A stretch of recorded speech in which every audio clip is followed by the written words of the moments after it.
você? Tranquilo? Sabe isso?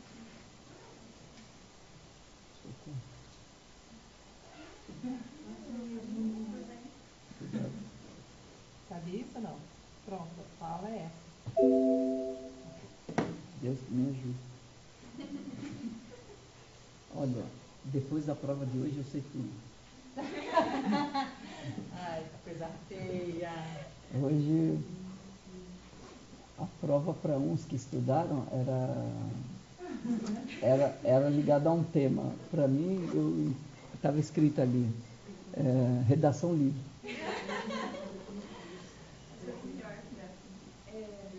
Alguém tem uma caneta para me emprestar aí? Flui. É. O que?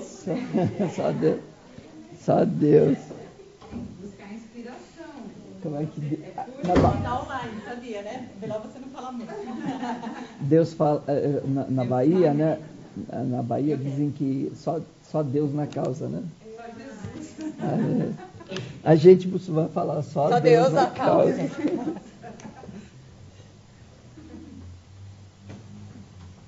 Então vamos lá. Boa tarde a todos, a todas. Sejam bem-vindos ao pessoal online. Vamos ver se essa semana essa transmissão não cai. Beijinhos a todos, a todas. Assalamu alaikum. A nossa aula de hoje é novamente com o Chat de Rádio, então a gente vai aproveitar ao máximo. Eu fiz até um esqueminha para a gente conseguir dar conta de todo o conteúdo.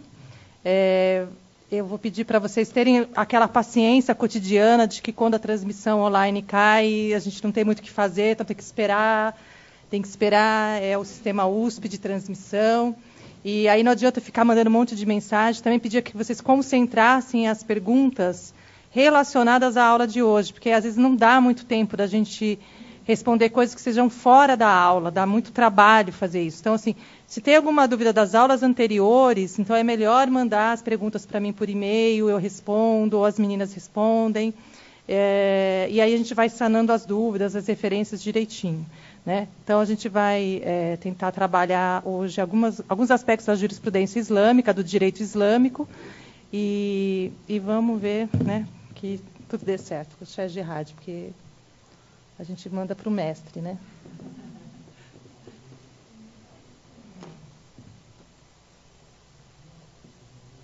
Pode começar já. Já está todo mundo esperando você.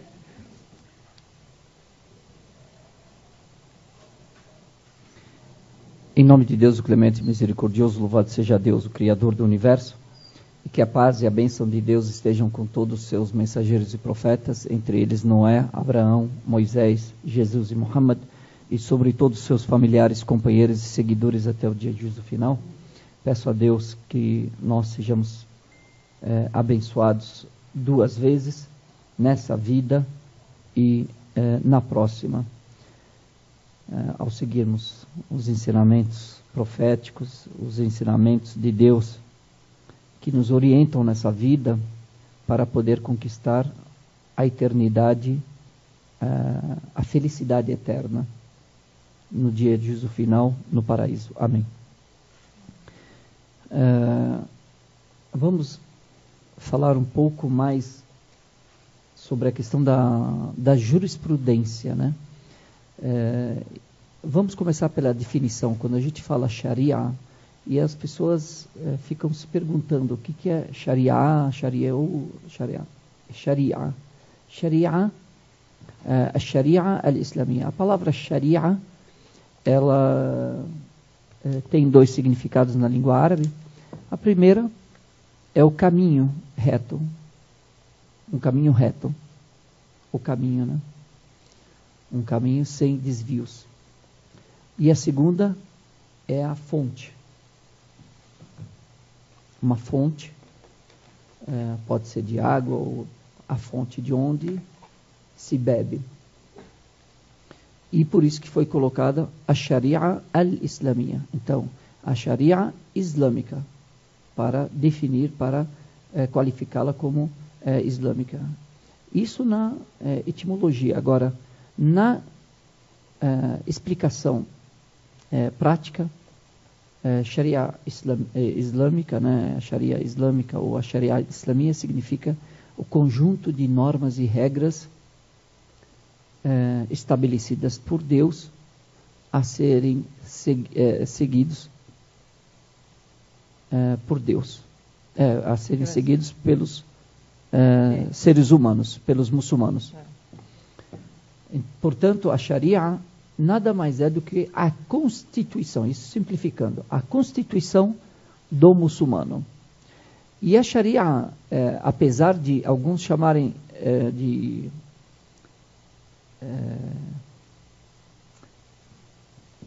teocracia, na realidade não tem nada a ver com teocracia. A jurisprudência islâmica, ou o governo islâmico, ou a Sharia islâmica, ela chama para uma outra questão. Não é só a religião como governante ou como constituição. Não. Porque, na realidade, o entendimento de religião na visão islâmica é diferente da visão ou do entendimento de religião para o Ocidente. Então, acabam havendo muitos equívocos. E aqui no Ocidente, acontece um problema por causa de um passado histórico recente, a questão da igreja. Então, todas as religiões, elas são, quando fala-se de religião ou de governo religioso, imediatamente remete-se à igreja. E aí fica a questão, todos são colocados no bojo de uma discussão onde de um lado tem a igreja e o outro lado tem o positivismo, o iluminismo, né? O laico. E tudo que tem de religião é comparado à igreja. E na realidade a religião islâmica não pode ser comparada dessa forma. Eu estou falando de forma acadêmica, sem desrespeito a nenhuma religião, mas a religião islâmica, ela tem uma visão diferente. O conjunto de regras e normas que consistem nela, fazem parte dela. Então, quando a gente fala de religião, não é só emoção e fé. Parece que é só fé. Vamos ser regidos pela fé. Não. Não, a religião, a Sharia, é totalmente diferente disso. É o equilíbrio entre a fé e a razão. Não há distinção. Por quê? Porque parte-se do princípio de que a pessoa é indivisível. O ser humano, ele é constituído de alma, de corpo e alma. O corpo vem da terra. Então ele se inclina para as coisas terrenas, da terra. A comida que o corpo necessita tem que vir da terra. Os prazeres tem que vir, tudo ligado à terra. Tudo que está em volta do corpo e o interesse do corpo físico volta para a sua origem, que é a terra. Então a terra o puxa. Mas ele não é só feito de físico, mas tem algo dentro dele chamado alma. E essa alma, ela vem de Deus. Ela vem de cima. E ela se inclina para a sua origem. Então fica esse conflito. O corpo se inclina para a sua origem, a terra, enquanto a alma se inclina para a sua origem, que é o céu, que é Deus. E fica essa luta, vamos chamar de luta. Então vem a razão e a fé para equilibrar, dar ao corpo o que ele necessita e para a alma aquilo que ela necessita, para que nós possamos viver em equilíbrio. Esse equilíbrio se chama felicidade. é a harmonia. E assim, esse equilíbrio, ele tem que também estar presente na nossa vida, na vida do muçulmano. Portanto, ele é indivisível. Não tem como falar para a pessoa, olha, agora nós só queremos o seu corpo. Ou agora só queremos a sua alma. Não tem como, porque em todos os momentos, enquanto ele estiver vivo, ele vai de corpo e alma, e a mente que vai decidindo, tomando as decisões, tomando as rédeas e o comando. Então, quando esse muçulmano, essa pessoa muçulmana, ela está na mesquita, e essa pessoa, ela disse, La ilaha illallah, Muhammad Rasulullah, testemunho que não há divindade além de Deus, e testemunho que Muhammad é seu mensageiro, ele fez um acordo com Deus, ele está assinando um contrato com Deus. Testemunho que não há divindade merecedora de adoração a não ser Deus, Allah, o Criador. Esse é um compromisso que eu estou falando. Ó Deus, só tem a sua legislação a ser seguida. Eu só tenho as suas ordens. As suas ordens são as superiores. Superiores a tudo. Veio Omar Ibn al-Khattab, que Deus se contente com ele, que é o segundo sucessor do profeta Muhammad. Depois da morte do profeta, veio como sucessor direto dele, Abu Bakr. E depois veio Omar. Omar veio certa vez para o profeta Muhammad e disse para ele, ó profeta, por Deus, eu te amo mais que qualquer coisa nessa vida. Mais do que a minha riqueza, mais do que a minha família, mais do que os meus filhos, a não ser a mim mesmo. Ainda continuo gostando mais de mim do que do Senhor. O profeta disse, não é aceito. E aí Omar voltou. Foi refletir, foi pensar. Passado um tempo ele voltou. Ele falou, profeta, por Deus, o Senhor para mim é mais querido do que a mim, do que a minha riqueza, a minha família. A minha riqueza, os meus filhos e inclusive a mim mesmo. O profeta disse, agora sim, Omar. Vendo assim parece narcisismo, né? Ou parece algo pessoal, que o profeta queria ser querido. Não. Na realidade, aqui existe uma questão de jurisprudência, aqui existe uma questão de prioridade na lei de Deus. Como o profeta é um mensageiro de Deus e é fonte de legislação, que é a Sunna, então as leis, gostar do profeta é gostar das leis dele. O profeta não queria ser candidato a nada. Ele não estava se candidatando a nada. Então não era isso que ele buscava. Mas sim, sabendo que o que ele falava é legislação, porque ele é guiado por Deus, e ele é um mensageiro de Deus, então essas pessoas, elas teriam que gostar daquilo que o profeta fazia, agia, das leis que emanavam dele, mais do que elas mesmas. Então, Omar entendeu isso. O profeta, como legislador, o que ele falar, a lei que ele falar, o que ele estabelecer tem que ser maior e ter prioridade aos meus desejos, à minha vontade, ao meu amor por mim mesmo. Por quê? Porque em caso de conflito entre o meu desejo e a lei, aqui entra se você gosta mais de você, dos seus prazeres, do que da lei. Então, o Islã ele nos educa para sempre priorizarmos a lei de Deus acima das nossas vontades. Por que isso? Porque na lei de Deus é a lei do Criador, e a lei do Criador sabe o que é bom para nós e o que não é. E muitas vezes, seguir os nossos desejos, nós podemos estar enganados. Muitas vezes achamos que é bom para nós. Então, por isso que às vezes as pessoas suplicam, Deus, eu quero isso, eu quero um carro, Deus, me dê um carro, me dê um carro, me dê um carro, me dê um Rolls Royce, e Deus manda para ele um patinete. Ele fala, mas, Deus, eu pedi um Rolls Royce e tal. Muitas vezes, Deus, ele... É que nós não enxergamos dessa forma, né? Porque nós somos apressados. Por isso que Deus no Alcorão Sagrado, ele diz, وَخُلِقَ الْإِنسَانُ عَجُولًا. E o ser humano foi criado apressado. Ele é apressado. Tem uma história sobre isso. Quando Deus criou Adão,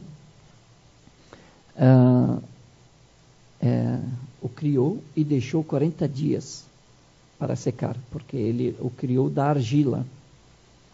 Depois de seco, depois que virou estátua, Deus soprou nele a vida. E a primeira parte foi o cérebro que começou a funcionar. E aí veio para os olhos.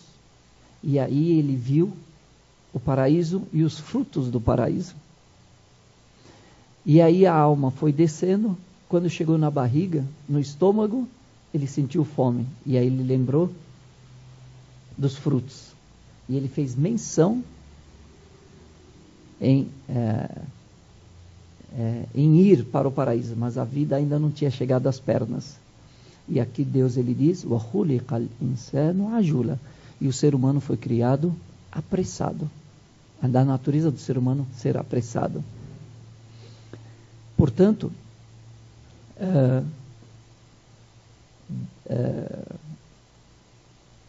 onde é que eu estava? Antes disso. Antes desse exemplo, eu estava... Sim, antes disso. Perfeito. O Islã, ele prioriza a pessoa. Ele coloca... Está atento, está atento. Tá atento. Ele faz alguns testes. Ele vai dar presentinho daqui a pouco. Deus quer de nós, ele quer nos educar, nos disciplinar. Então, muitas vezes, no Alcorão Sagrado, Deus, ele diz, وَعَسَى أَن تَكْرَهُ شَيْئًا وَهُوَ خَيْرٌ لَكُمْ. E capaz de vocês odiarem algo e ele seja bom para vocês. E capaz de vocês... Ele vai ficar o dia todo assim hoje. E capaz de vocês gostarem de algo e ele seja mal para vocês, ruim para vocês. E Deus sabe e vocês não sabem. E Deus sabe e vocês não sabem. Porque nós somos apressados. Nós queremos as coisas imediatas e acabamos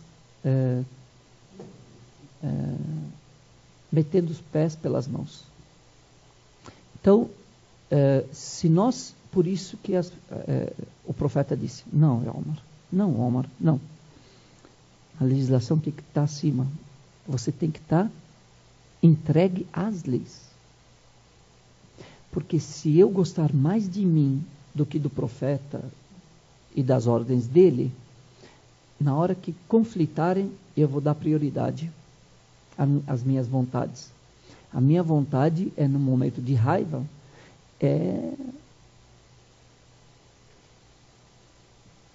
né? E a lei de Deus fala não. Veio um homem para o profeta Muhammad e disse para ele, me aconselhou ao profeta. E o profeta disse, não se irrite, não fique irado, não fique com raiva.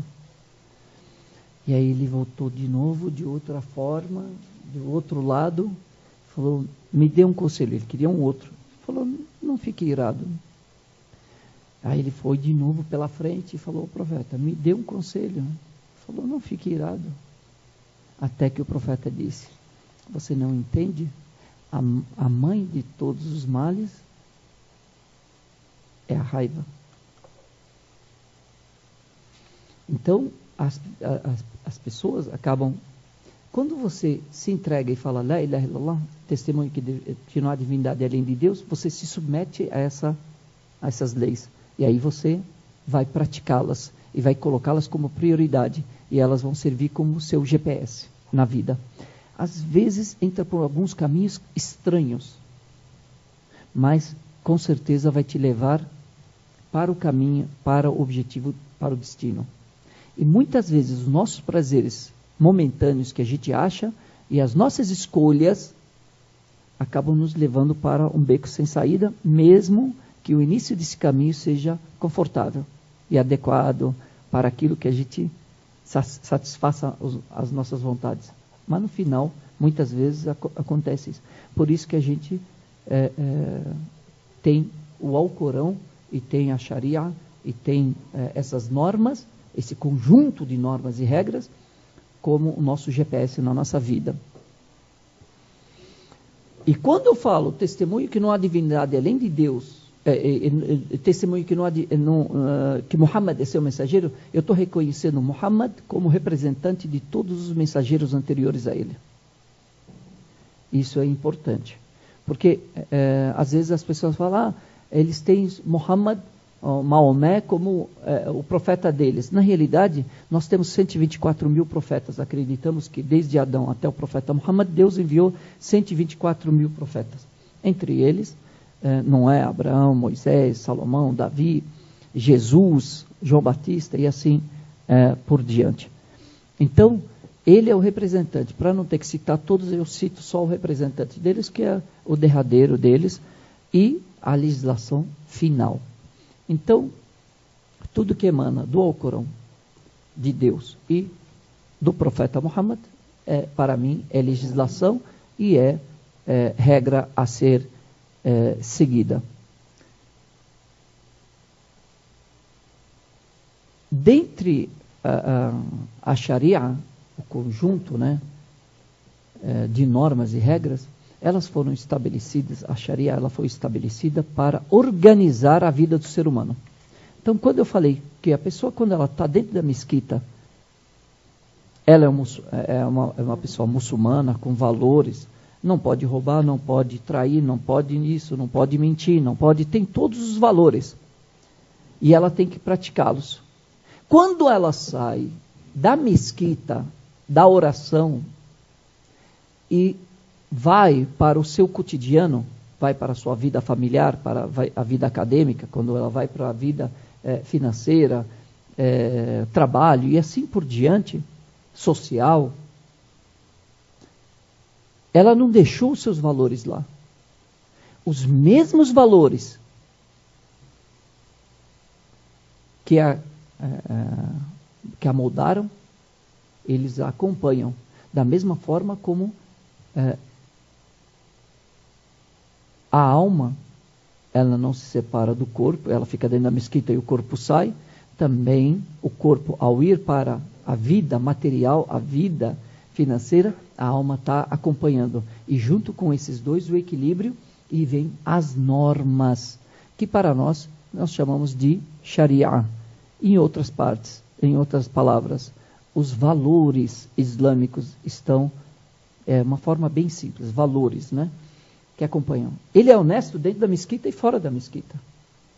Ele como professor, como gari, como governante, em qualquer momento, e a religião, ela tenta incutir isso cada vez mais e fortalecer isso cada vez mais e lembrá-lo cada vez mais de que ele tem uma sharia a seguir e ele tem valores que moldam a sua personalidade, que moldam o seu ser. Ele não deixa esses valores. Por isso que quando nós temos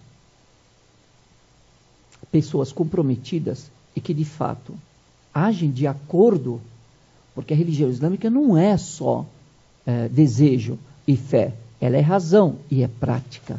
Não se faz um muçulmano só porque ele fez o testemunho. Essa é a porta de entrada, mas a continuação do caminho é a prática. Não adianta falar, eu amo, tá? Eu tenho muita bondade dentro do meu coração, Sheikh. Muito bom, parabéns. Mas para mim não me interessa o que está dentro do seu coração. O que interessa, o que está dentro do seu coração interessa para você, entre você e Deus. Para mim o que me interessa é a sua conduta, a boa conduta. É como é que você lida comigo. São as suas palavras, o seu comportamento, o seu caráter. Isso me interessa. Você pode me odiar, mas se você me respeitar, dentro do seu coração você pode me odiar. Mas se você me respeitar na prática, a gente tem um convívio maravilhoso. A gente vai continuar um caminho longo juntos. Mas se você me amar no seu coração, me respeitar dentro do seu coração, e na prática isso não aparecer, a gente fica 5 minutos juntos. E aí é a lei do mais forte. Quem bate em quem? Ou quem foge antes? Então, é necessário nós entendermos isso, que não é indivisível. A religião islâmica, ela não se separa do mundo físico, material, do espiritual. Razão e emoção, fé, né? Elas andam juntas. Elas andam juntas. E aí vem a religião, como Sharia, como regras, como constituição, como código de vida, para orientar e estabelecer regras. Então a religião ela veio para 5 questões. Eu posso falar antes disso? Sim. Claro. Eu tô, a doutora colocou algumas coisas para um roteiro. A religião islâmica, a Sharia, ela veio para preservar 5 questões da vida do ser humano. Isso nós vamos encontrar também na Constituição Universal Islâmica dos Direitos Humanos. Já ouviram falar?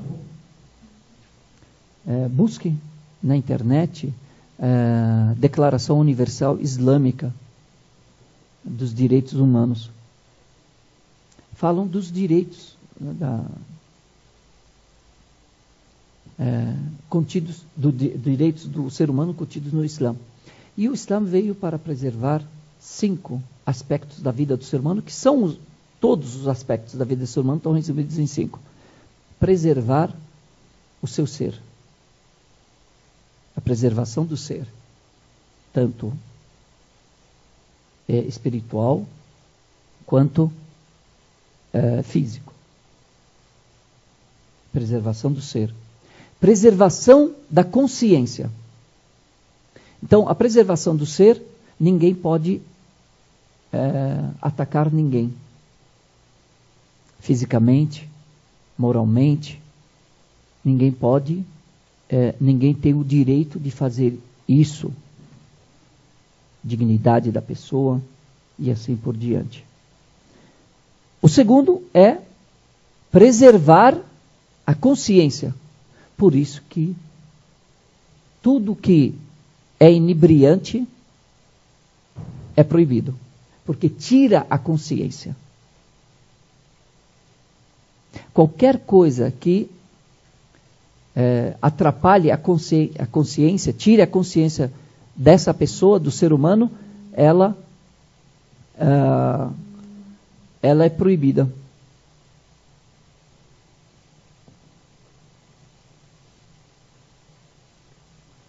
Bebida alcoólica, drogas e assim por diante. Então a religião ela veio para preservar a consciência do ser humano. A terceira coisa é a nasl. Nasl é a hereditariedade do ser humano. Por isso que o adultério é proibido, e tem outras coisas mais. A religião ela vai entrando, a inseminação artificial ela é permitida com condições. Por exemplo, a religião islâmica ela entra nas questões, nas coisas mais detalhadas, mais mínimas do cotidiano da vida do ser humano. Até na hereditariedade, na genética, para a preservação da genética do ser humano. Como assim? Por exemplo, a inseminação artificial, ela é permitida contanto que todo o material seja colhido do casal. E tem que ser um casal religiosamente casado. Ok? Não pode ter a interferência de terceiros, porque aqui entrou na questão da hereditariedade, interferência. Por isso que a doação de órgãos ela é permitida dentro da religião islâmica, com restrição a alguns órgãos que interferem na hereditariedade, na genética. Né? Por exemplo, um homem não pode estéril, e aí faz uma implante, é isso? Não sei como é que faz. E aí ele começa ele passa a ser fértil. Eu não sei o nome, como é que faz, mas se ele pudesse fazer esse implante e ele passar a ser fértil, usando um órgão ou qualquer de um outro homem, não pode. Por quê? Porque agora essa carga genética não é dele, é do outro. Então aqui eu desviei, eu interferi. E não pode ninguém interferir ou atrapalhar isso. Não pode interferir na genética, na hereditariedade. Tem que ser filho legítimo, que carregue a carga genética, que carregue, seja biologicamente, originalmente, do pai e da mãe. E aí entra a barriga de aluguel, entra um monte de coisas, e aí vai. É uma infinidade. Você fala, mas como é que é isso? É Constituição. A religião islâmica, ela entra em todos os pormenores. Normalmente a gente escuta uma coisa mais simples, né? Mais superficial, a gente debate. A Sharia fala de legislação, as leis são duras, ou ladrão corta a mão, e é muito mais do que isso. É muito mais do que isso. Na realidade, ela organiza a vida do ser humano. Perfeito. Adoção. Da mesma forma. A religião islâmica, ela permite a adoção. Por adoção como? A criação. Então eu pego um bebê e eu vou criá-lo. Eu, sendo fértil ou estéril, não importa. Peguei uma criança e vou adotá-la. Eu sou o criador dela, eu vou o educador dela, eu vou criá-la, vou educá-la, porém ela não é minha filha. Eu posso ter amor por ela mais do que o pai original dela. Mas ela não é minha filha. Essa criança não é meu filho. Não. Tem que ficar às claras. Isso, porque biologicamente não é meu filho. Portanto, eu não posso colocar o meu nome na criança. Ela tem um nome dela. E se ela não tiver e não souber o nome dela, eu não posso usar o meu nome. Porque ela não é geneticamente, biologicamente, não é meu filho. E a pessoa, essa criança, mais tarde ela tem que saber. Eu tenho que explicar para ela. Porque as coisas têm que ficar claras. Existe uma forma, e aí existe, aqui, acarreta-se vários fatores, várias coisas aqui. Por exemplo, essa criança, um menino, ele está na minha casa. Ele não é filho biológico meu. E ele está sendo criado na minha casa. Quando ele crescer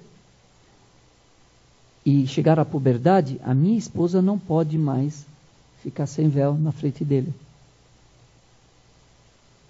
Porque ele não é filho dela.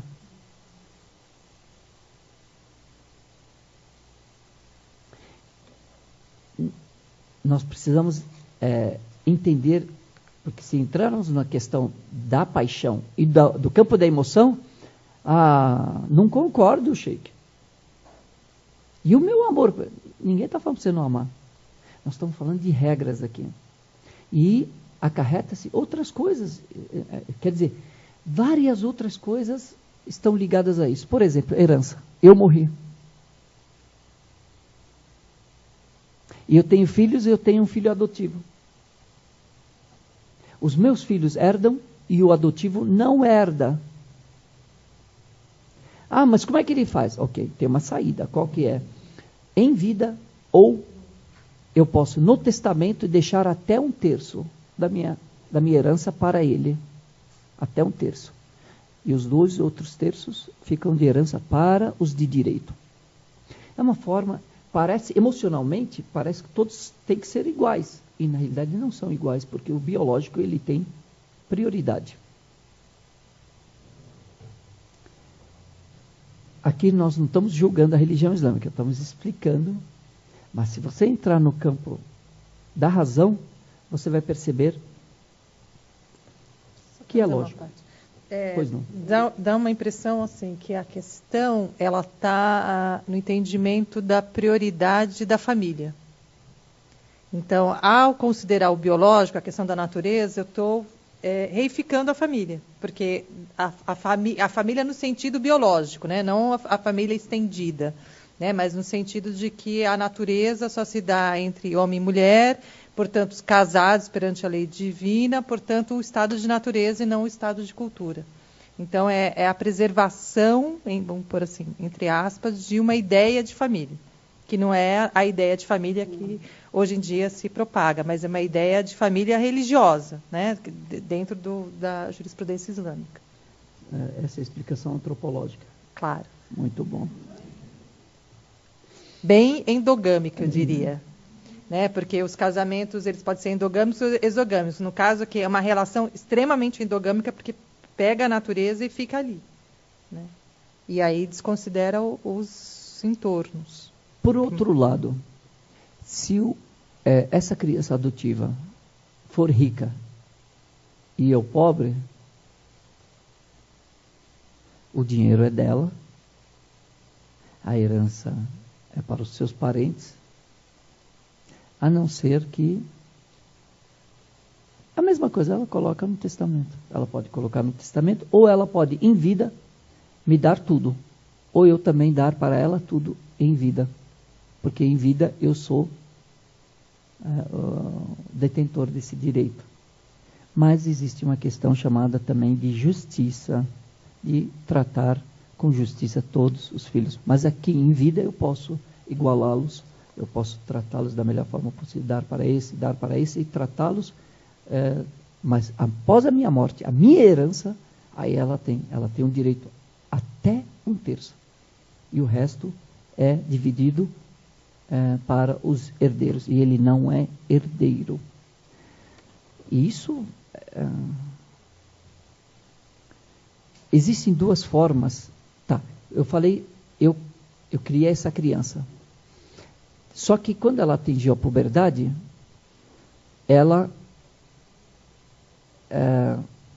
minha esposa ela tem que colocar o véu. Se eu tiver uma filha, vai ter que colocar o véu também. Ele não pode ver, porque ele não é íntimo. Íntimo quer dizer, não é irmão, não é pai, não é filho, não é tio.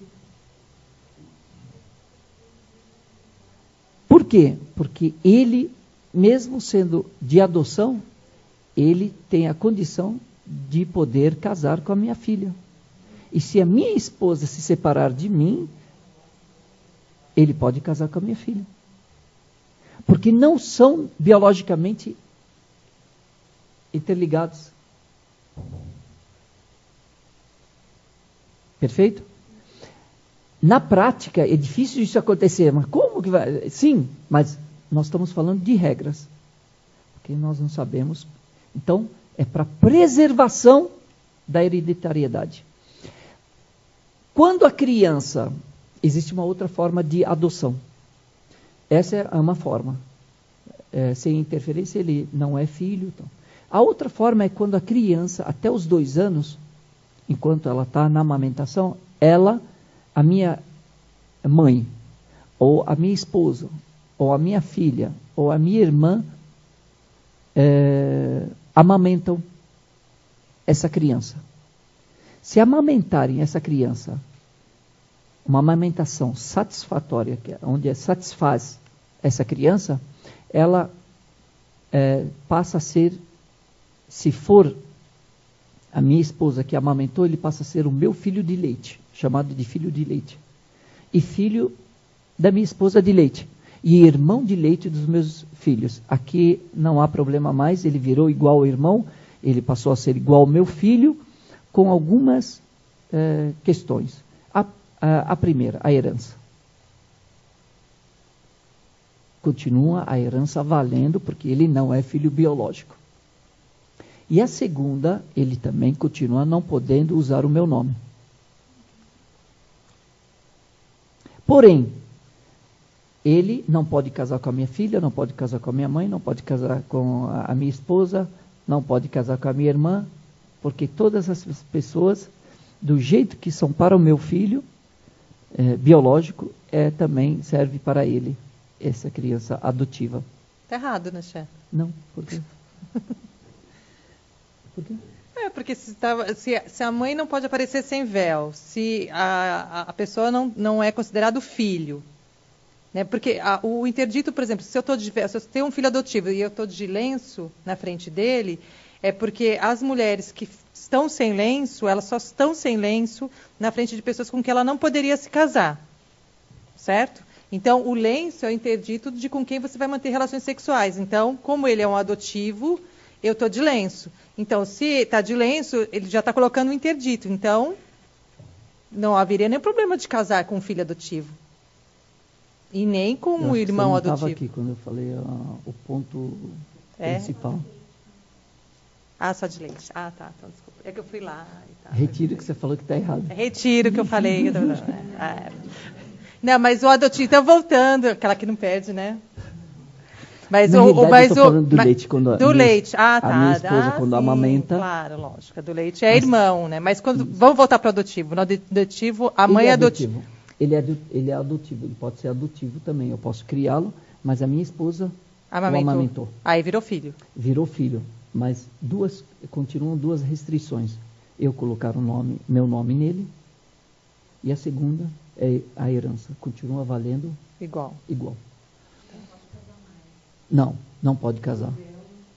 Não precisa mais, porque ele está proibido de casar. Desculpa aí, ele gente. É íntimo agora. Fui ali, resolvi o problema da ele internet. Ele é íntimo das minhas irmãs, porque viraram tias dele. É por isso que eu fiquei quieto, fiquei esperando. Tá bom. So sorry. Ele é irmão dos meus filhos, é filho da minha esposa, que o amamentou, né? E assim por diante. Então, essa é a questão da preservação da hereditariedade, para que não se misturem e para que não haja confusão. Aqui nós vamos para uma questão polêmica. É que quando entra a questão da emoção, quando a gente entra no campo da emoção, mexe no campo da emoção, aí entra a questão, mas eu não concordo, eu concordo. Por isso que toda hora eu tenho que chamar, olha, é razão, é lei, é só analisar. Se você não concordar, pesquise primeiro no campo da razão e veja, porque com certeza você vai chegar numa conclusão. Banco de leite. Então, primeiro, essa amamentação ela tem que ser dentro dos 2 primeiros anos de vida da criança. A amamentação.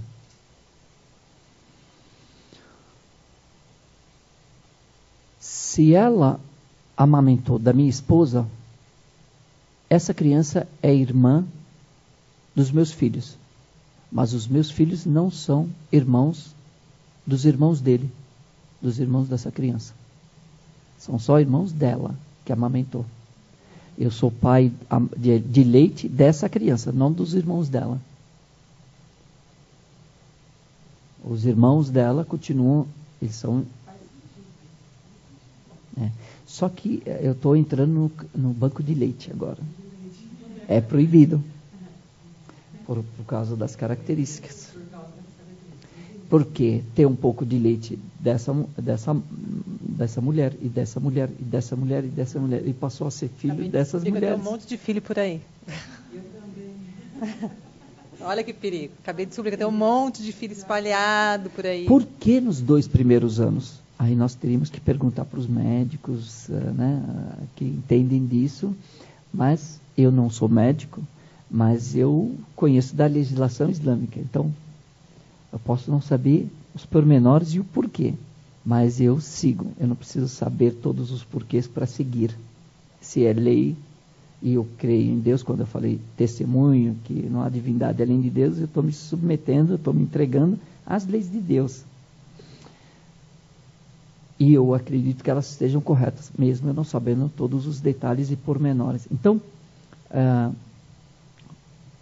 existe a condição de que sejam dentro dos 2 primeiros anos de vida da criança, porque certamente esse leite, ele constitui,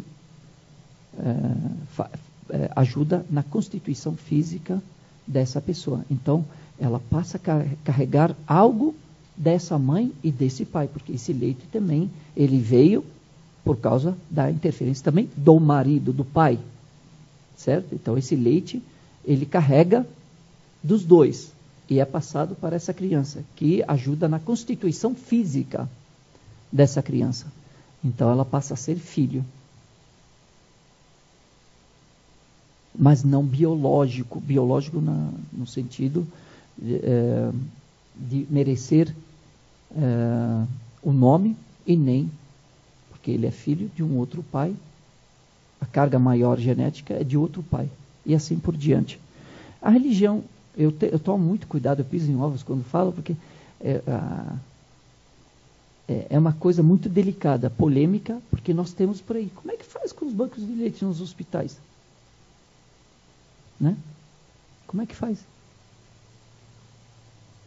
Por isso que entra a legislação islâmica e um governo islâmico é necessário para garantir isso e organizar isso. Tá, e qual que é a saída? Encontre-se outras saídas. Isso não há problema nenhum.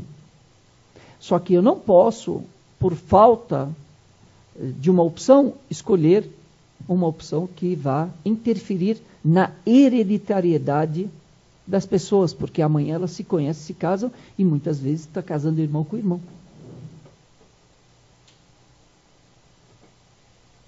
Por isso que na religião isso é muito delicado.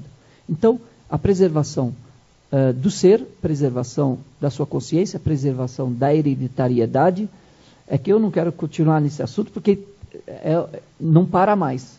Não para mais. A quarta é a preservação da riqueza.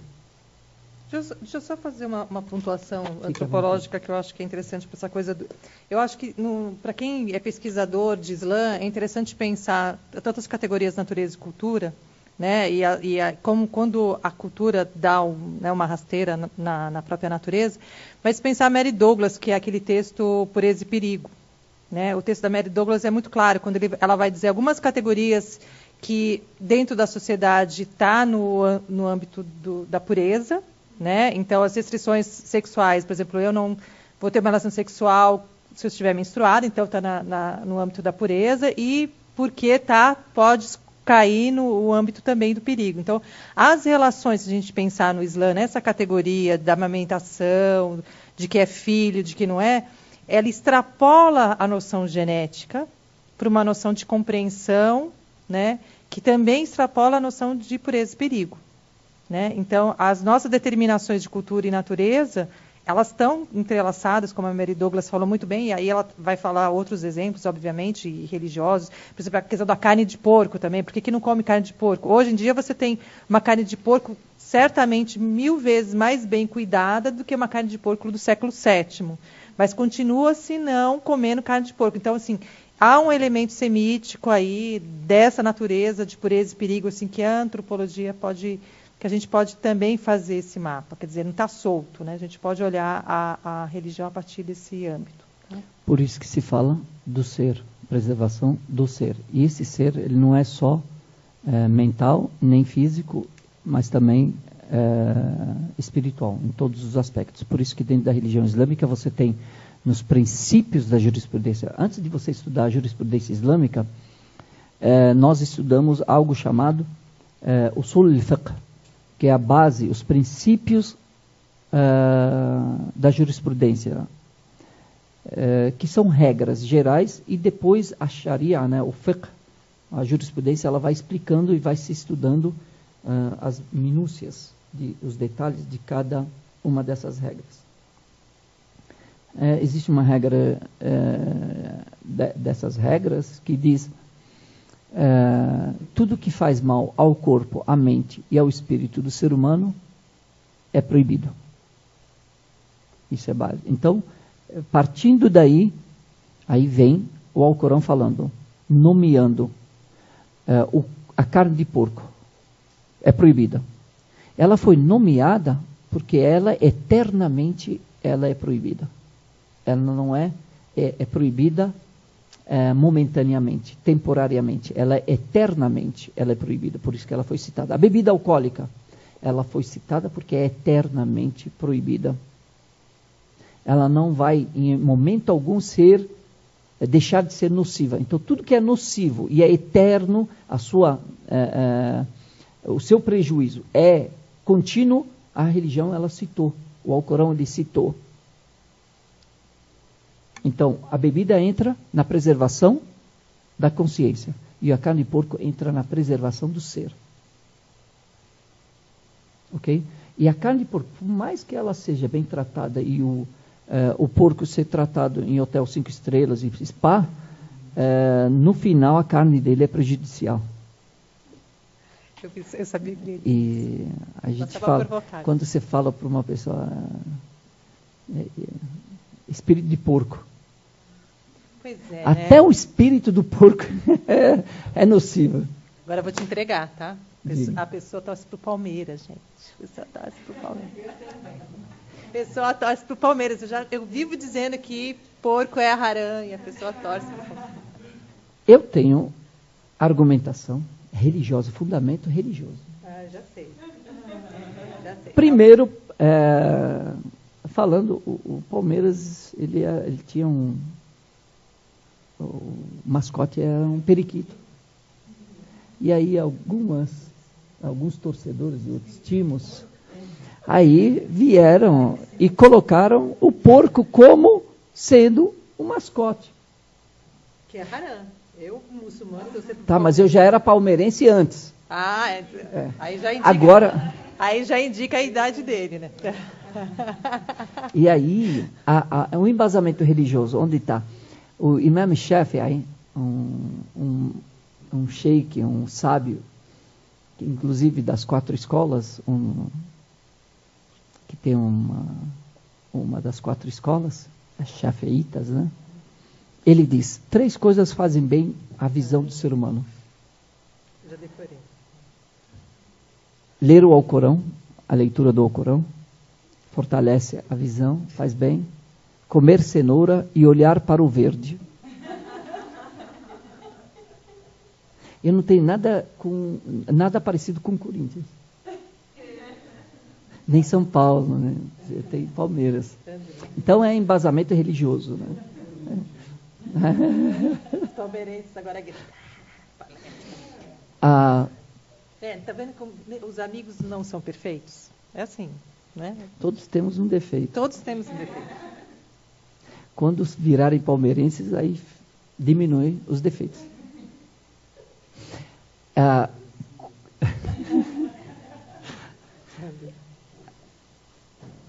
Quando a gente fala sobre a questão da preservação, a gente olha em tudo. Então a religião ela vem realmente para preservar. E quando tem que nomear, ela nomeia. E quando ela generaliza, aí significa que existe um grupo que tem que ser evitado. Não só aquilo que foi nomeado, mas o grupo dele. Quando Deus ele fala sobre a questão do porco, é porque ele é o mais nocivo que tem para o corpo. E quando fala da bebida, porque ela é o carro-chefe. Depois nós vamos falar,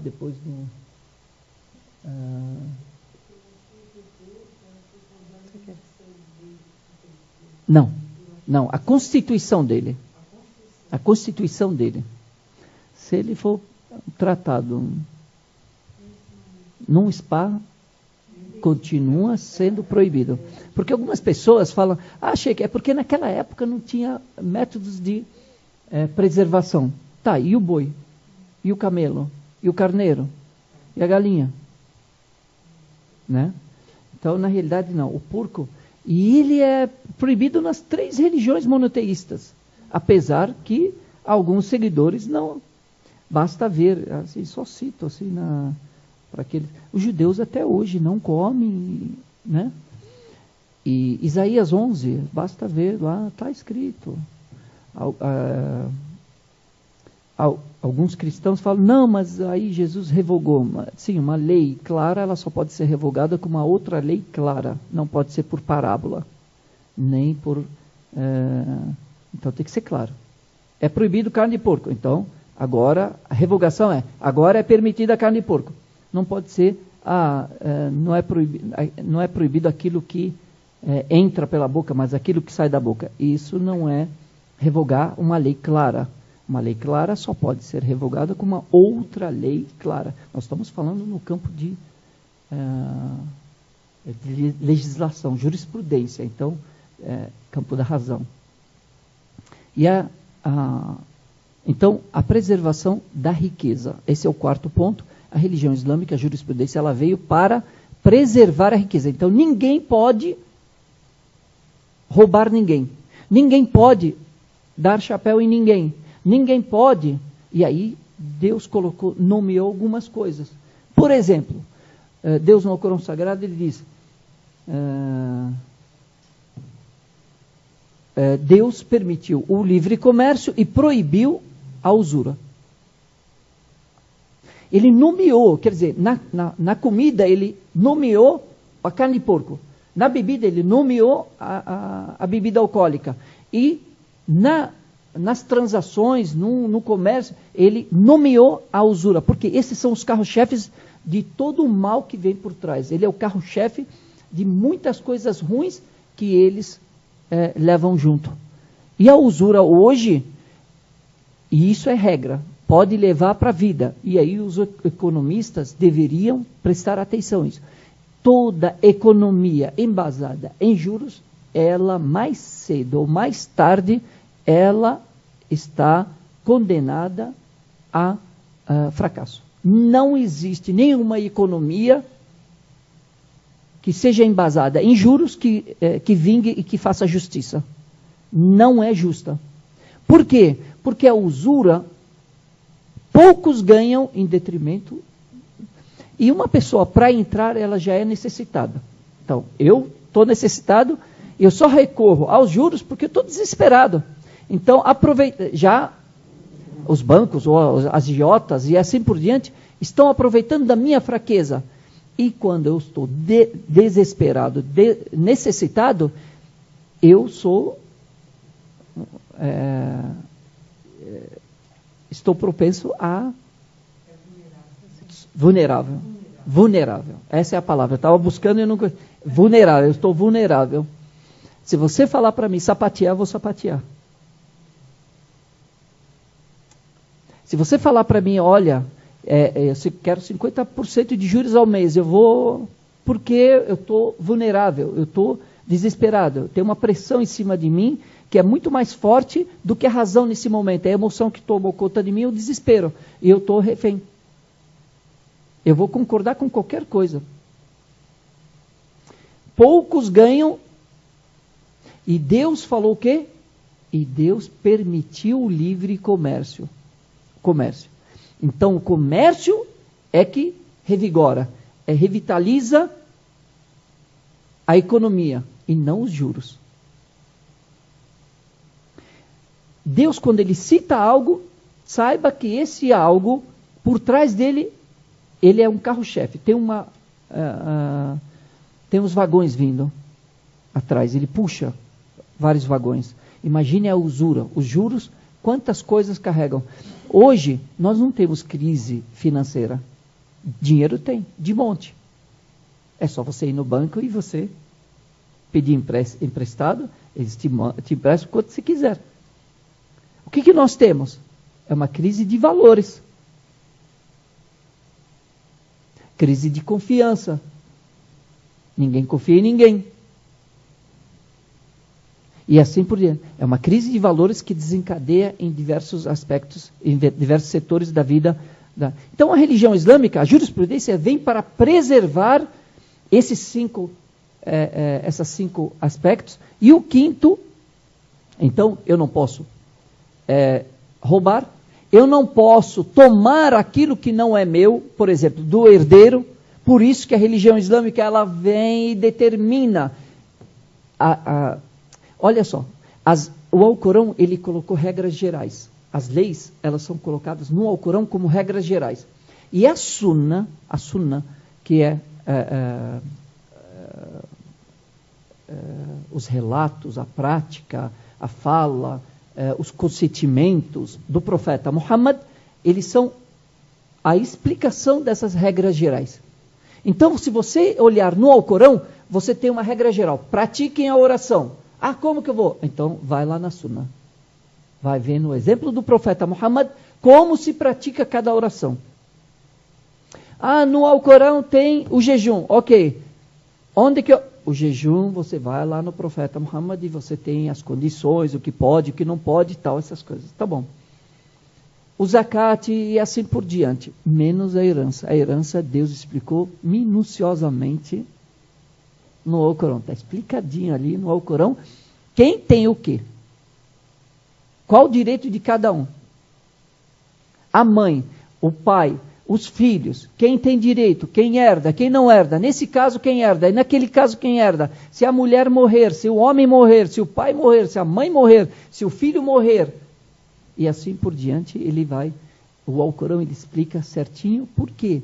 Para preservar a riqueza a quem é de direito, para que ninguém se sinta injustiçado e que ninguém seja injustiçado. Perfeito? E a quinta é a preservação da religiosidade. E aqui Deus no Alcorão Sagrado, ele colocou uma regra geral, dizendo, não há imposição quanto à religião. Não tem como impor a religião. Então, por quê? Porque cada um de nós tem o livre arbítrio e tem a consciência. Então, cada um faz as suas escolhas.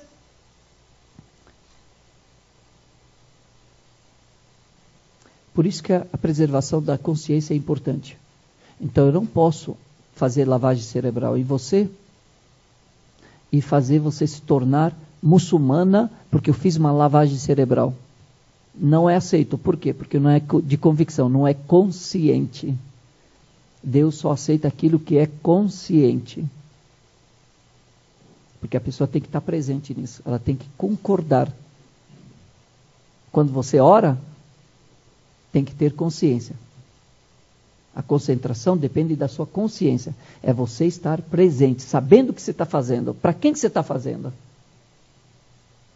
Então, quando eu falo testemunho que não há divindade além de Deus, eu preciso estar consciente nesse momento. Porque eu estou assinando um contrato. E esse contrato, eu serei cobrado por ele. Quando se faz um casamento, não é simplesmente porque é bonito. Ah, bonito, fazer lá no sheik é bonito. Não, não é isso. Na realidade, nós estamos indo lá para firmar, né, um contrato. De acordo, quer dizer, o meu matrimônio será regido todo ele, do início ao fim. Será regido pela legislação islâmica, porque agora eu estou me... Isso, inclusive, quando eu falei da vez passada, num caso de divórcio, né, de briga, eu vou onde machuca mais no outro. Ele vai se ver comigo, ou ela vai se ver comigo. Onde doer mais eu vou. Onde vai ser mais dolorido na outra pessoa. Porque aí entrou a raiva, essas coisas. Mas aí eu tenho que voltar para a minha consciência e o meu compromisso que eu firmei quando eu fui lá no sheik e fiz de acordo com a legislação islâmica. Então, o divórcio também. Então, por isso que Omar, ele disse, ó profeta, você é mais querido para mim do que eu mesmo. Porque no momento de raiva, de querer prejudicar o outro, eu tenho que ser justo e submeter a minha vontade, a minha raiva, à vontade de Deus, à justiça de Deus, para não cometer injustiças. Porque no dia de juízo final eu terei um julgamento, eu serei julgado por Deus, de acordo com os compromissos, de acordo com a consciência, a minha consciência, né? Estive presente ou não. Por isso que o profeta Muhammad, ele diz, das coisas que Deus não cobra às pessoas, a pessoa que está inconsciente. Dá para repetir essa coisa da justiça? Eu não entendi qual que é. Da justiça.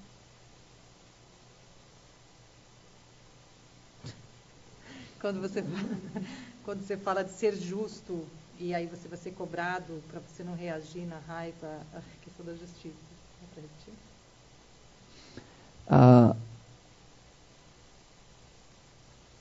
Eu não sei exatamente como é que eu falei, mas o que eu falei?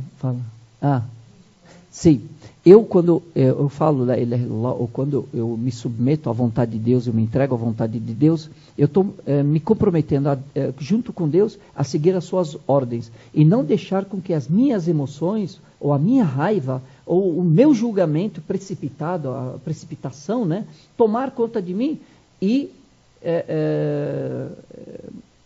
submeter a lei de Deus às minhas vontades, mas as minhas vontades à lei de Deus, para que eu não cometa injustiças, porque no dia de juízo final eu serei cobrado por isso, nós seremos ressuscitados e seremos cobrados, julgados por Deus, e aí seremos cobrados por aquilo que nós praticamos nessa vida. Por isso que é importante eu me entregar totalmente à lei de Deus. Isso é muito importante. Para o muçulmano é essencial. O microfone está aqui, ó.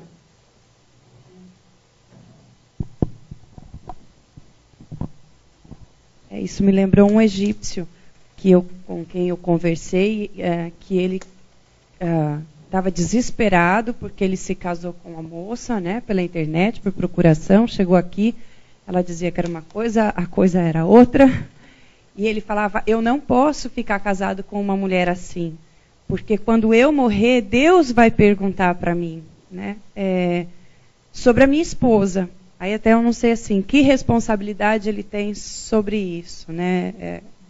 Porque ela bebia, ela fumava, não se comprometia aí com as orações, não que ela não era muçulmana e nem dizia que adorava o Islã, mas quando ele chegou aí já não adorava tanto assim.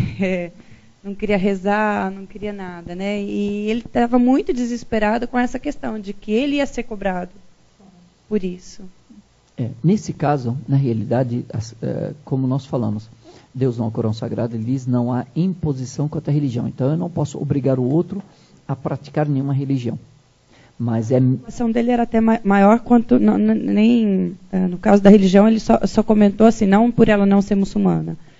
Que quando eles conversavam, sim, ela dizia que gostava muito, se interessava, e ele falava, mas quando eu vou rezar, ela nunca veio me perguntar nada, ela nunca se interessou por conhecer, mas a preocupação dele até maior era quanto à bebida, as carnes, né, churrasco que faziam e tudo mais. E ele estava preocupado com isso, porque ele falava, vai ser perguntado para mim, então, sobre a minha mulher. Quando Deus fala, não há imposição quanto à religião, não é só as outras religiões, dentro da mesma religião. Eu sou muçulmano e aí meu filho não quer seguir.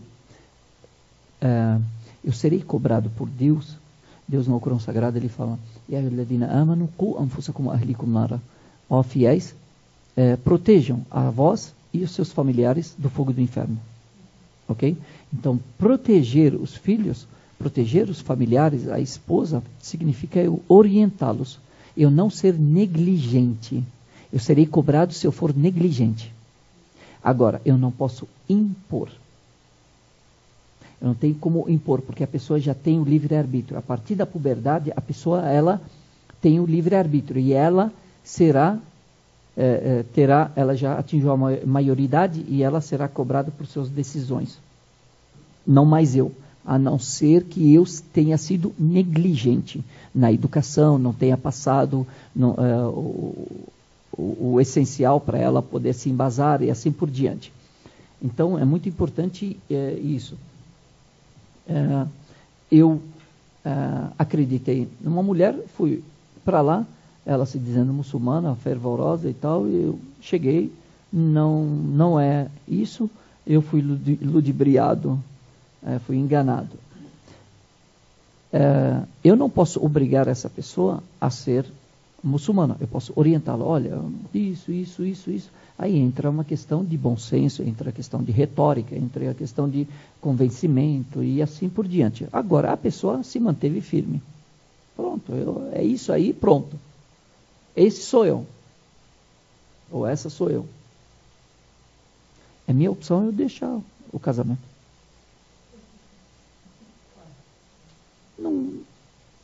Não condizem com os princípios dele, nem daquilo que ele espera como família. É a opção tanto dela quanto dele largarem um ao outro. Mas não necessariamente a não ser que eu saiba disso antes. E aí eu fui e tal, e fui negligente. Então, eu serei cobrado pelos outros se eu for negligente com os outros. Só. Agora, não fui negligente, eu fiz o meu máximo. Por isso que Deus no Alcorão Sagrado, ele diz, Fattaqullaha mastata'tum. Adorem a Deus o máximo que puderem. Esse máximo, adorar a Deus o máximo, significa eu fazer o máximo possível que está nas minhas condições. E isso é desnivelado entre nós. Cada um tem um máximo diferente do outro. Tem pessoas mais fervorosas, tem pessoas mais firmes do que outras e assim por diante. De acordo com o conhecimento, de acordo com a fé e assim por diante. Então, cada um, Deus falou, adore o seu máximo. Faça o seu máximo dentro das condições estabelecidas e disponíveis para você. Perfeito? Então eu fiz o meu máximo, o meu melhor. Não fui negligente. A outra pessoa escolheu qualquer outro caminho, ela será cobrada, não mais eu por ela. Na época eu não tinha entendido assim, qual era a parcela dele, assim, né? Que ele falava, Deus vai me cobrar, né? Eu falava, muitas vezes a pessoa acha isso. Mas é a questão da negligência. Por não entender. Às vezes ela não entende. Muitos muçulmanos não entendem essa diferença também. Era. Não, muitos muçulmanos não entendem essa regra.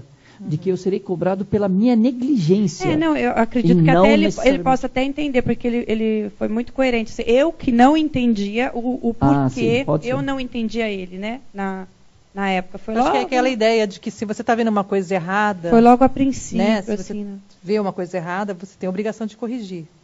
Sim. O profeta Muhammad, que a paz de Deus esteja com ele, com os demais profetas, ele diz, Man ra'a minkum munkaran falyughayyirhu biyadihi. Quem de vocês ver algo errado, que o modifique, que o corrija com as suas mãos. Se não puder, não estiver ao seu alcance fazer isso, né? Por exemplo, as coisas simples. Ter uma sujeira no chão, algo que prejudique as pessoas. Eu vou lá e tiro. Se eu não puder, estiver distante e vai fazer alguma coisa, com a sua língua. Se não puder com as suas mãos, então que o modifique, que o corrija com a sua língua. Se não puder nem com a sua língua, que o corrija dentro do seu coração. E essa é a parte mais fraca da fé. Quando você não consegue nem com as suas mãos e nem externar através da palavra, corrigir um erro, pelo menos que você não aceite dentro de você, intimamente, que você não aceite e não fala, tudo bem fazer o quê, né? Tá tudo bem. Não. Eu não aceito isso, nem que seja, mas eu não posso externar isso, nem fisicamente e nem a partir da palavra, então eu não posso externar, mas dentro do meu coração eu não estou aceitando. Dentro de mim eu estou pensando, isso aqui não é legal, eu não quero, eu não aceito. E aí o profeta ele diz, essa é a parte mais fraca da fé. A parte mais forte é quando você faz com as suas próprias mãos. E a segunda, o estágio, é quando você faz com a palavra. Por isso que é importante a pessoa se manifestar, né? Podendo se manifestar. Nem que seja, mas é só eu, não importa, você está fazendo a sua parte. Às vezes a sua atitude encoraja, desencadeia as outras pessoas, né? A coragem das demais pessoas para fazer o máximo. Você não sabe. Nessa questão de otimismo, né? O profeta Muhammad, ele diz, estamos indo para a área da preservação ambiental e do meio ambiente. A Sharia é grande. O caminho isso é grande. grande. Sharia. O profeta Muhammad, ele diz, se acabar o mundo e tiver na mão de alguém de vocês uma muda de árvore e puder plantar, tiver tempo de plantar antes que acabe o mundo, que plante. Você não sabe o que vai acontecer. Está acabando o mundo, você está vendo o mundo acabar, desmoronando tudo, e você na tua mão tem uma muda, e você tem tempo de plantá-la? Plante-a. Você faz a sua parte. Você não sabe as consequências. O resultado está nas mãos de Deus. Esse que é o microfone.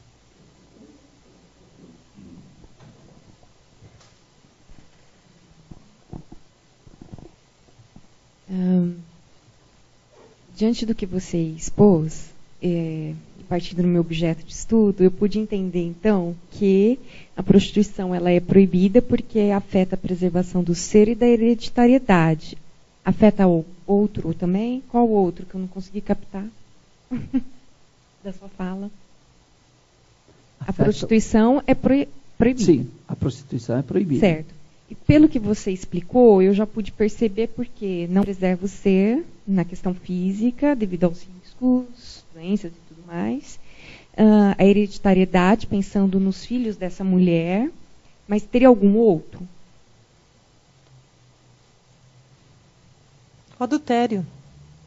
O adultério, porque, na verdade, as relações, isso está na dimensão da pureza e do perigo. Você só mantém relações sexuais com o seu marido dentro do casamento, dentro da família. Isso, o adultério. O que está fora disso é adultério. Se você não está casado legalmente pelas leis de Deus, pela Sharia, você está fora disso. Isso entra na preservação da hereditariedade, né? O adultério está aqui.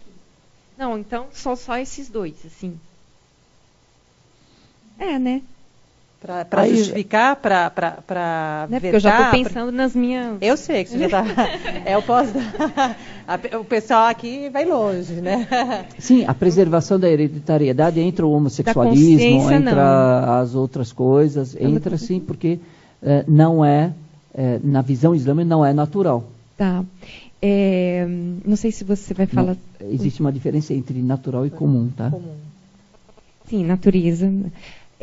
Não sei se você vai falar sobre isso, mas você disse que são 5 escolas da Sharia, né?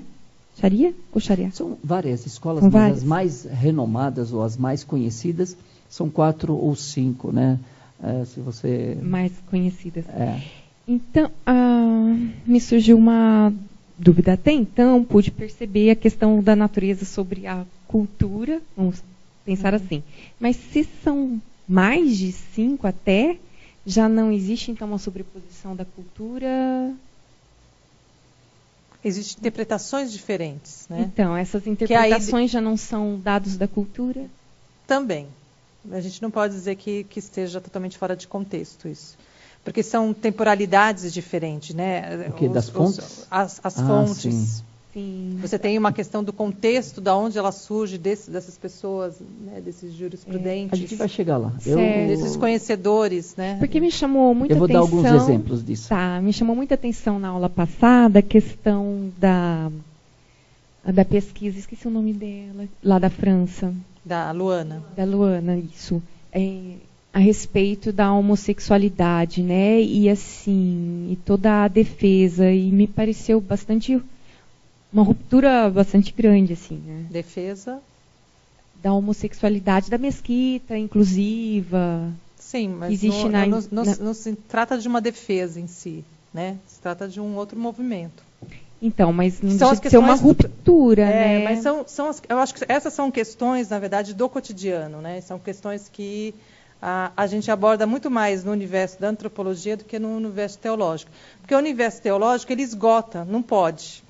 e explica por que não pode. Então, o universo acadêmico ele vai trazer outras questões que vão permear essas questões que são muito mais dessa contemporaneidade do que de outras, né? A gente tem várias diversidades, né? Eu acho que a sociedade tem formas de pensar diferentes. O debate acadêmico, ele não está para desautorizar a religião ou sobrepor a religião, nem para dizer isso pode e isso não pode. Acredito que a pesquisa acadêmica ela vem para estudar o fenômeno, o fato só. Mas ela não, a academia ela não pode vir e falar, olha, por isso então pode, ou o Alcorão está errado, porque aí deixa de ser muçulmano. E na verdade, assim, os antropólogos, quando fazem, a Luana, por exemplo, quando está pesquisando esse tema, ela não está lá para dizer se concorda ou discorda, porque não é a função do antropólogo concordar ou discordar. Né? Mas é a função do antropólogo tentar interpretar qual é o significado que essas pessoas dão para essas práticas. É lógico que nós, sujeitos de pesquisa, sujeito pesquisador, nós temos nossas implicações de campo. Então, hoje eu sou muito mais militante do Islã do que eu era há 18 anos. Né? Porque o meu grau de conhecimento ele se ampliou, então hoje eu milito muito mais do que eu militava antes. A antropologia não permite a militância. Né? Não permite a fé, não permite a conversão, não permite uma série de coisas, porque acha que a ciência está acima da religião. Mas se a gente pensar como no século XVIII, que aquela ideia de que você tinha magia, religião e civilização e a ciência, a gente está totalmente equivocado, a gente está ainda no método positivista evolucionista. Né? O que a gente está propondo é dizer que existe uma antropologia simétrica, existe um pensamento teológico, né, que é o exercício que eu faço hoje, que tem um pensamento e que existe um outro pensamento que eu construo a partir desse pensamento teológico. Então, que a gente chama de uma antropologia simétrica. Isso que o Sheikh está trazendo da Sharia, ela é tão ciência quanto a ciência que eu faço. Então, acho que essas questões todas, elas vêm um pouco no nível da interpretação. Né? Claro? Tem alguma outra pergunta? Não, tá. Então, a legislação, a jurisprudência islâmica, a Sharia, ela veio para preservar essas 5 questões que reúne todos os aspectos da vida do ser humano. É que nós não esmiuçamos tudo, né? Mas se nós formos entrar com mais detalhes em cada ponto, nós vamos chegar em todos os aspectos da vida do ser humano. Certa vez veio um homem para um sheik, o sheik estava falando, o profeta disse isso, o profeta disse isso, tal, tem uma regra. Aí ele falou, mas o profeta de vocês ensinou vocês até usarem o banheiro? Ele falou, sim, ensinou até usar o banheiro. Como é que é? Ele estava brincando. Falou, tipo, até no banheiro vocês tal? Falou, sim. Falou, como é que é isso? Falou, você entra com o pé esquerdo e sai com o pé direito. Ao entrar, você senta e você inclina-se mais, coloca antigamente não se tinha o vaso e essas coisas, então era mais rústico. E você, ao agachar, coloca um peso maior sobre a perna esquerda. E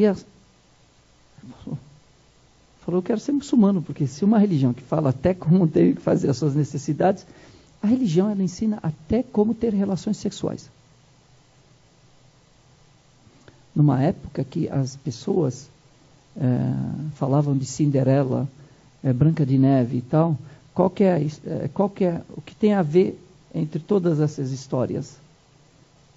Sempre existe a madrasta envolvida. Sempre existe uma madrasta. E onde é que está a mãe?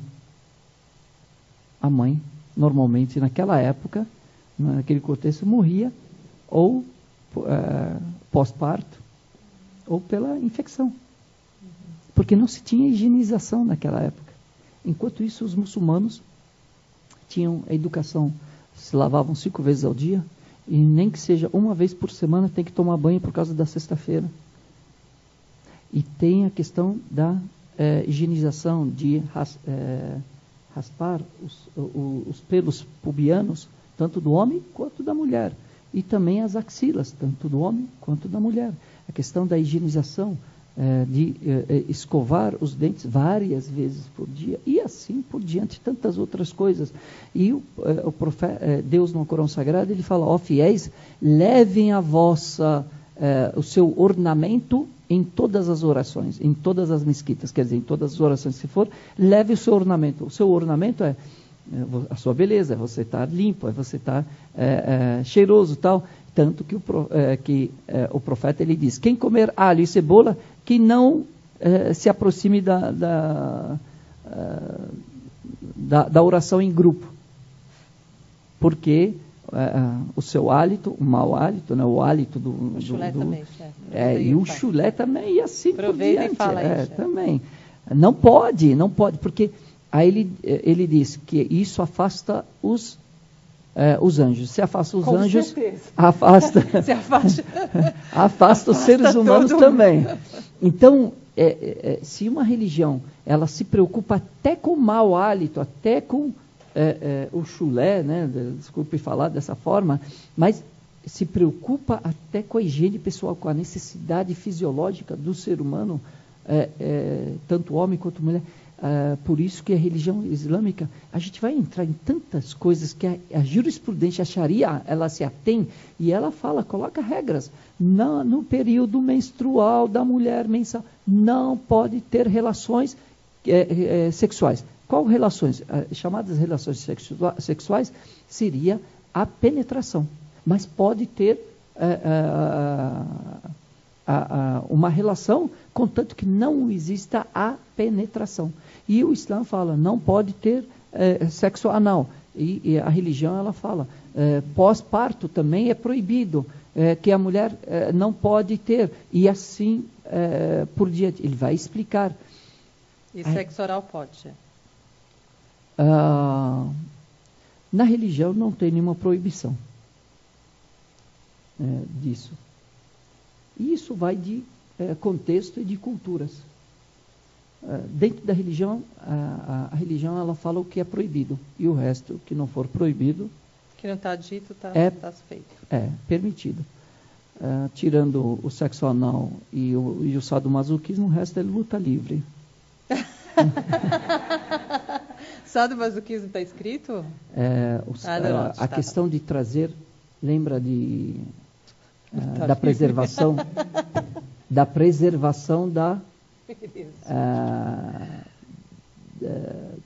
pessoa, né?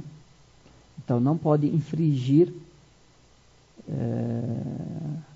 dor à pessoa, nem entendi. Tanto que a religião, o profeta Muhammad, ele que a gente vai falando, a gente entra em tudo, entra na questão do meio ambiente.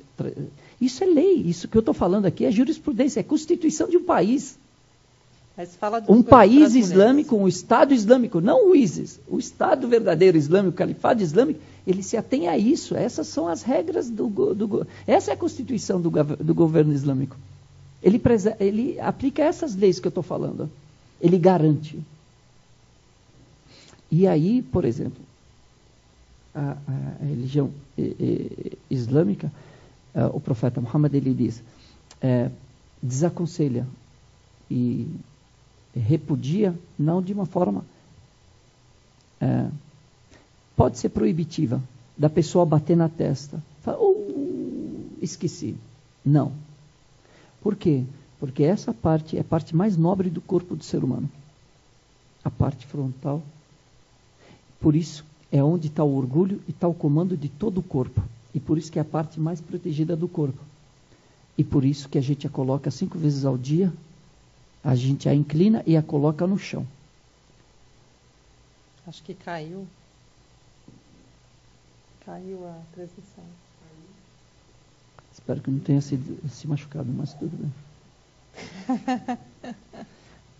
Então, você coloca a testa, a parte mais nobre, mais alta, na parte mais... É onde está o orgulho. E aí você a inclina, aí você coloca no chão. Em humildade a Deus. Você não só fala de humildade, você pratica a humildade. Então, se vocês verem, não é só teórico, é prático. Então, a religião, ela se atém muito a esse equilíbrio e aos pormenores, os detalhes. O profeta Muhammad, ele diz, aconselha que a pessoa, ao entrar no toalete para tomar banho, que primeiro comece molhando as suas mãos e depois o lado direito do corpo, para depois o lado esquerdo. Certamente, eu não sei os motivos. Tá, segura um pouquinho. Vamos fazer um intervalinho?